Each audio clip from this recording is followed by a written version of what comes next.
Well, I think that we have a number of good modalities. I think that we have some reasonable techniques that we can use and we should use.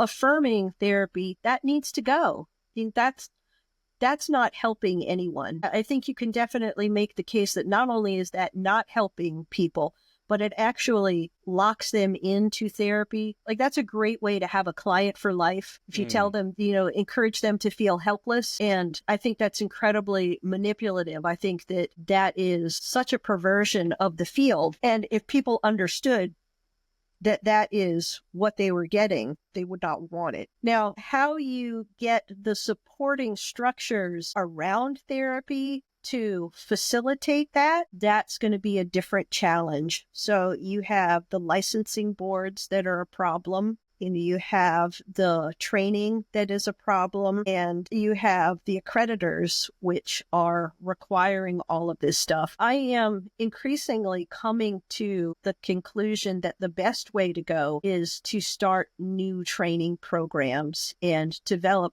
Instead of a license, I think what would make more sense would be a credentialing system, which would make it so that you can have less training and be able to work faster. One of the things that I have come across in the research that I did before I started is there's a group of people called super therapists.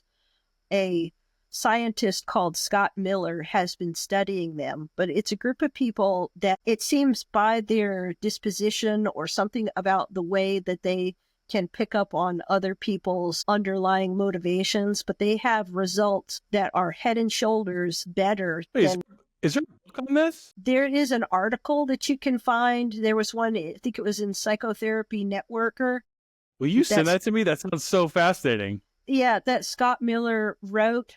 And I've seen mention of it going back to like the early 60s, I think is the first time I saw somebody talking about that. But yeah, and what he has figured out in his research is that one of the things he figured out is that most people top out at the max how good they are as a therapist after just 50 hours of work. And yeah, isn't that wild?